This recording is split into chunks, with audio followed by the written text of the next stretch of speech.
Hello and welcome back to more Spongebob, the Spongebob Squarepants movie game, where in last episode, we completed all the sandwich driving 101 challenges from the time challenge to the ring challenge to the macho time challenge, and we collected all the treasures just along the way, and it was a big old pain. And today we're going to be playing an actually fun level, 3,000 Miles to Shell City. Let's warp to this level.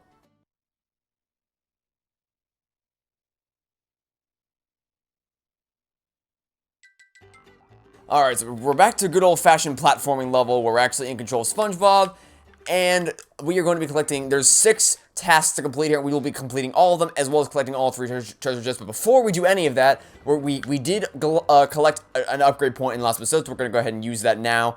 We're going to use it on the bash. We're going to upgrade SpongeBob's bash ability, because his standard bash ability does not come with all the fancy bells and whistles, so we're going to upgrade this now. Now when upgraded, allows SpongeBob's Macho Bash Glove to stick to things, press the Y button to detonate the glove, which is awesome and very, very useful. And if you want to see a cool little Easter egg, turn the camera around and you'll see the 2 guys right here who are like, "What'll it be, fellers? Mustard or ketchup?" From the movie, which by the way, if you have not seen the SpongeBob Squarepants movie, you should watch it. It's a great movie. So is SpongeBob Squarepants, the TV show. It's great.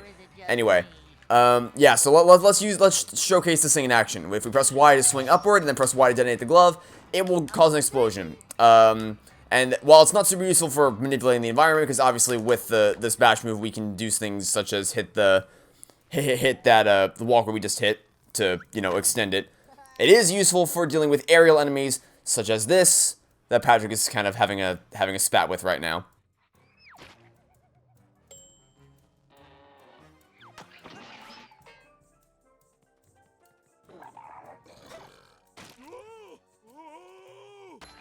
Here's Patrick doing some trigonometry over here. But yeah, basically this thing just spits acid at you that causes you to start slipping around if it touches you. To deal with it, you want to stand below it, press Y to attach this beneath, and then press Y again to detonate it and killing it instantly. That's why I wanted to upgrade the bash move. Aside from that, yeah, Patrick just over here doing some trigonometry, trying to freaking smack the thing with the baseball bat and the rock, which is awesome. But yeah, not super useful for actually interacting with the environment, such as, you know, destroying these things or manipulating objects. Not super useful. I mean, it allows you to destroy more things at once like we did there, but the main use will, of course, be in terms of, you know, defeating enemies and all that. But yeah, it's nice to actually be back in control of SpongeBob in a nice platform level, because that's where the game shines, is in its platforming controls. It decidedly does not shine in its driving controls, not even a little bit. But yeah, this is probably going to be the most jam-packed level yet. It's definitely the most open-ended. Well, I mean, none of the levels in the game are particularly open-ended. It's not like Battle for Bikini Bottom where it feels like a truly open world to explore. But it feels the most expansive just because I missed that horrendously. Because you know, it is entirely outside if you're traversing a desert, so it feels like it's the most expansive even if it isn't actually. But you know, it's all an illusion and all that. Yeah, so we'll stick you with the bubble bash move right here. Gotcha. Do that to detonate that. You'll also get plenty of dumbbells for defeating these enemies. And yeah, you see what I did there is I reflected the projectiles back at them, which is something else you can do because of course we did upgrade SpongeBob's spin attack move. But it's up to you as to whether you want to reflect the projectiles back at them or if you just want to use the bash move. It's totally up to you. Either way, either one's effective. Although it is odd that the acid that causes us to simply slide around is what kills them instantly. It's odd. Anyway, treasure chest number 1 is going to be around this, down this pathway. The way to progress with the rest of the level is down the left, but in order to get the treasure chest, we have to move along the right-hand side, so we'll head down here, destroying any boxes we see along the way to get some extra dumbbells. And the treasure chest you can see is hiding inside those boxes right there. So let's go ahead and you can either jump into the center to grab it, or you can break through the boxes like so. Although I recommend you break the boxes anyway, so that you can, of course, get the extra dumbbells. And hello, you followed me all the way back down here. It didn't work out that well for you, because we still managed to defeat you, but hey, at least you gave it a shot, I guess? I don't know. Anyway, yeah, 2 more treasure chests to go, and actually, believe it or not, there aren't any more treasure chests located inside the main level itself. They're all inside areas, which I'll explain that when we get into it. But for now, you want to bubble bash. I just said bubble bash because that's what it's called in Battle for Bikini Bottom. You want to bash into that button to cause this thing to be destroyed, which will knock down the radio tower, like so. Not quite sure how destroying that causes the radio tower to be destroyed, but whatever. That's one of the radio towers destroyed. which is, of course, the main mission, or the main goal for this level, which is to destroy all of Plankton's radio towers. So that's one down, few more to go, and there's some jellyfish here with Plankton's chum bucket helmets on them. For some reason, I don't know why Plankton needs jellyfish, but it's whatever. The jellyfish do not need Plankton's control to be a nuisance. They're just, that's just their nature in existence, is to be a nuisance. Anyway, yeah, so we're coming up on remember those side areas I mentioned like a minute ago? Well, we're actually going to come up on one of them right here, right now. And this one doesn't have a treasure chest in it, but it does have a task that we can complete. So to get to it, what we need to do is we need to first extend this, like so that we can jump. Oh, dear God. Okay, well, almost fell into the water here, but you want to jump out from this extended platform, spin stall if you want to extend your length, and then hop onto this platform to warp to the Spongebob challenge. Alright, so remember the Spongebob from Battle for Bikini Bottom? Well, now there's an entire level, actually several entire levels, dedicated to those controls. They're pretty tough, because the Spongebob doesn't control poorly, but that's just I mean, it doesn't control poorly by default, and you don't notice it in Battle for Bikini Bottom because none of the levels in which you have to use the Spongebob are centered around being able to platform easily, but, this is a bit of a different matter, because there's a lot of sections where you need to make quick adjustments on the fly, and because the Spongebob doesn't, because the Spongebob doesn't immediately react to your movement, it can be a little bit finicky, but, right here you want to wait until the block's all the way off the red platforms, then just dive straight across the center, so that you won't get hit off the edge, slip through the fans, like so. The first Spongebob challenge is pretty easy, it's nothing too hard. You want to stop at the top here, roll onto the first block, wait for it to align with the second one, then move on to the second block. Slow and steady wins the race here. You don't want to rush through this one. There are certain things like the red platforms which you have to rush through, or else you're gonna fall through the abyss. But that one, you want to take your time.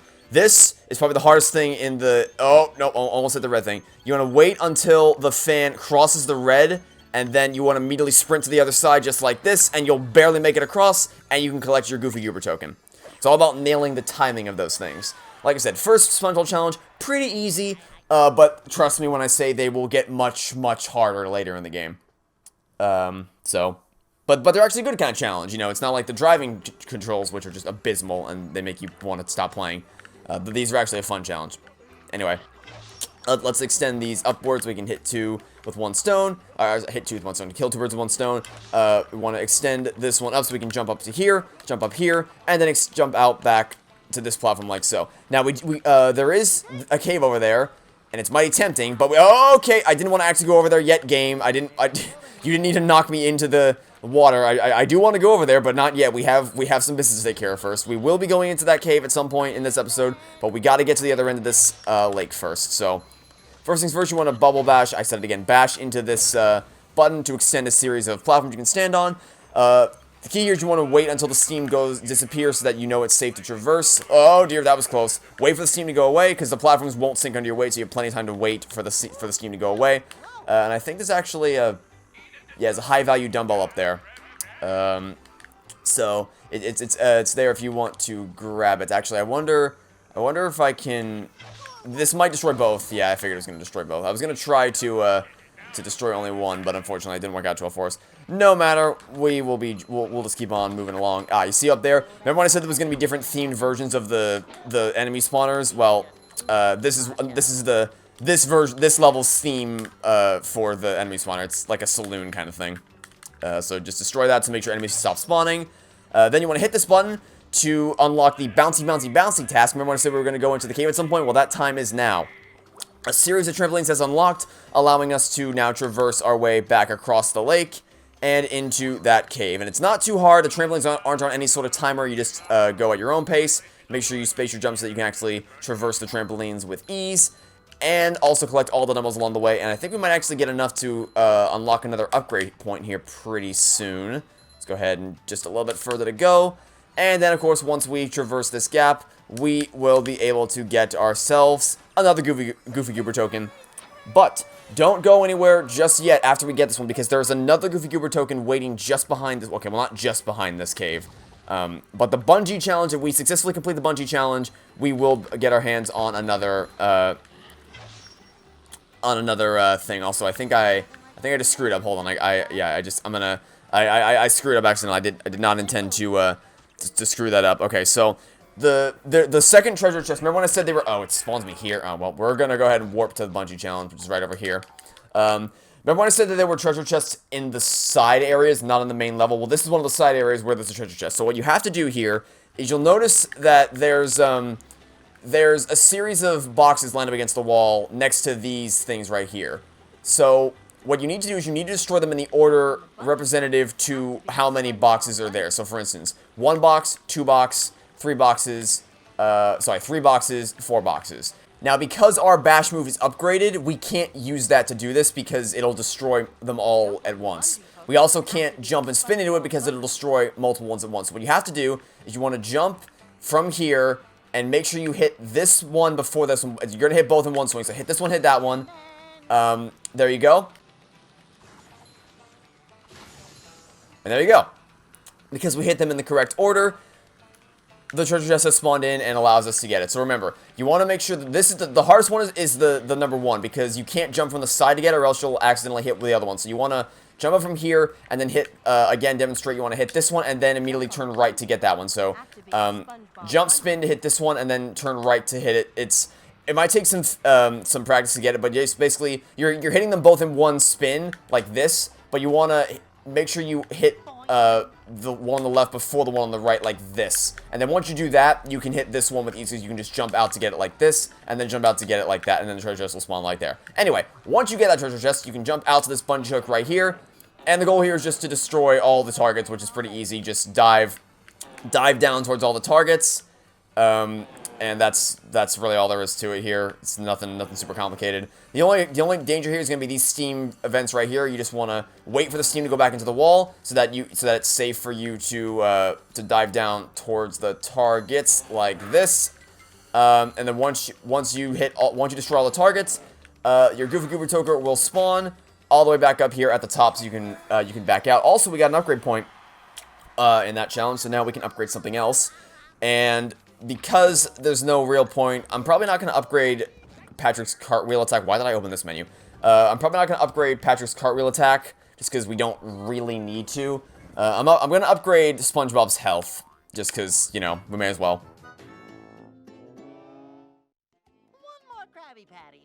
There we go, so now we have 4 health points instead of the standard 3, which won't make that big of a difference in the earlier levels, but later on in the game, you're going to want to make sure, specifically SpongeBob, later in the game, you're going to want, you will want SpongeBob's health to be maxed out by the end of this game. Trust me when I tell you that.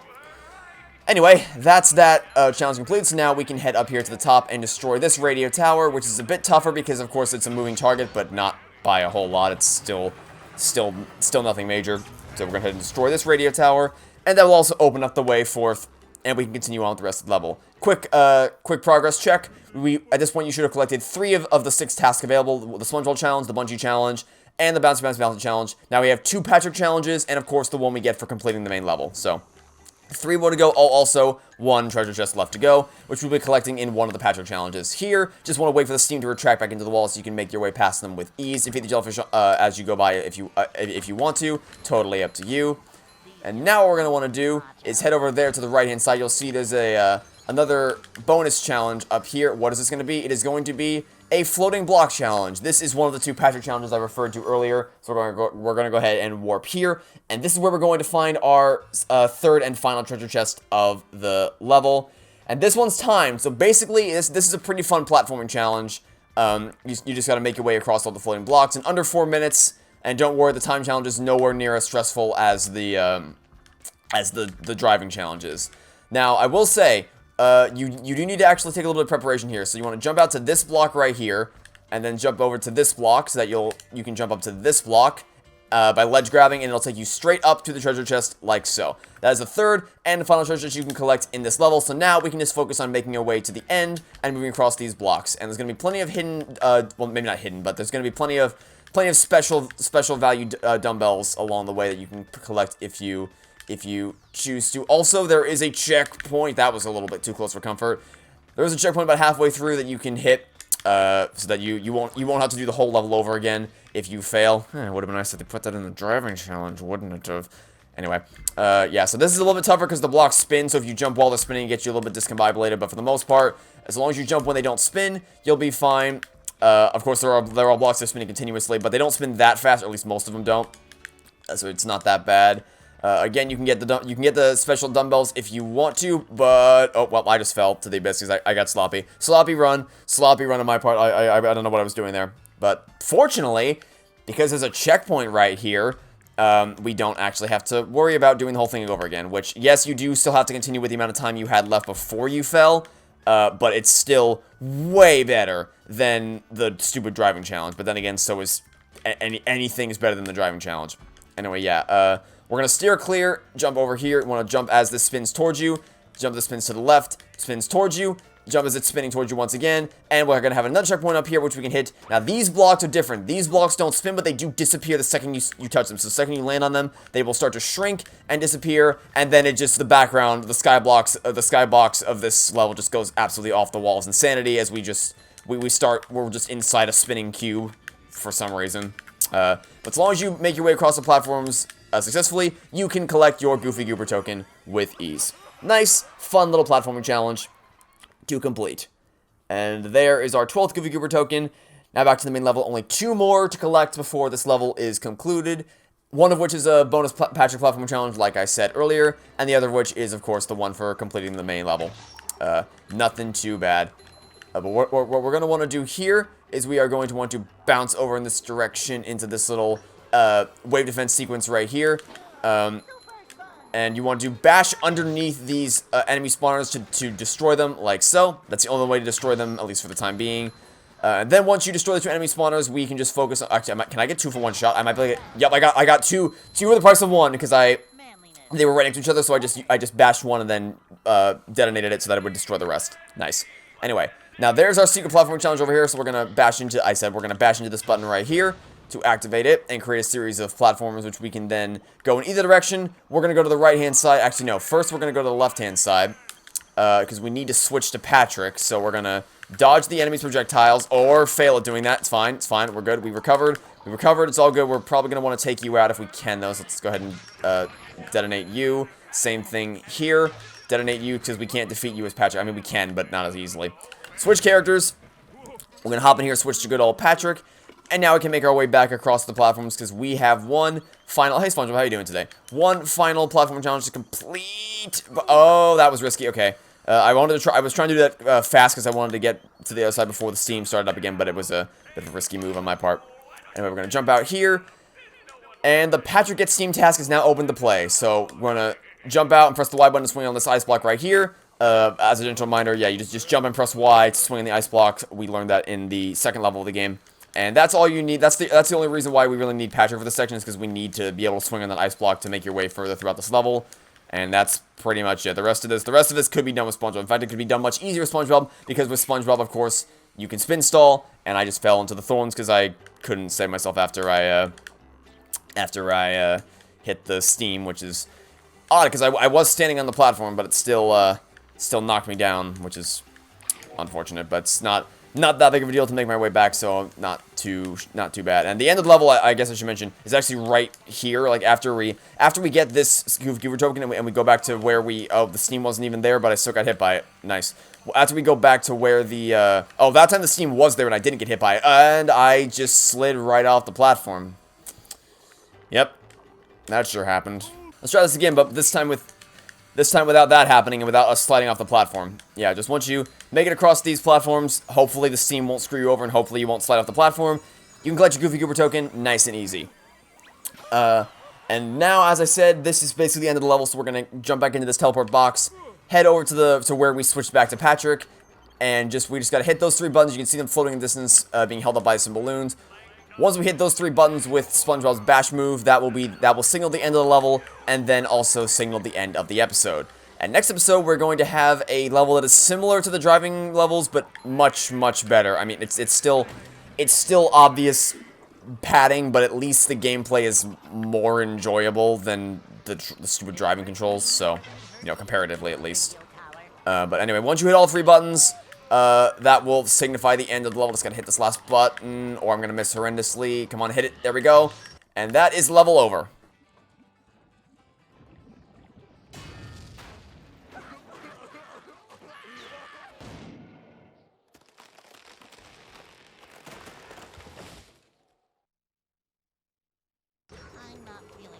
Alright. Let's collect our Goofy Goober token to finish this level.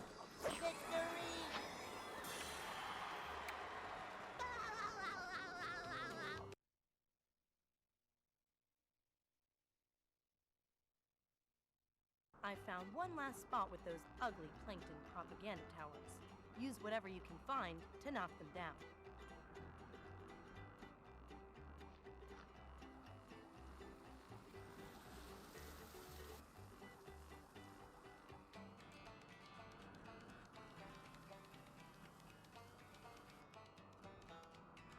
The last of Plankton's propaganda towers are here on the edge of the desert. Oh, breathtakingly evil. These tracks form part of a slide through this area. I need you two to race down them and knock those towers over. Sounds kinda hard. Don't worry, guys. Stay on the track, jump over obstacles, and hit any Plankton signs you see along the way. Good luck. Okay, and that'll be it for now. That'll be it for this episode. Thanks for watching. Stay tuned for next episode. Catch you all tomorrow for some more of the Spongebob Squarepants movie game. Goodbye.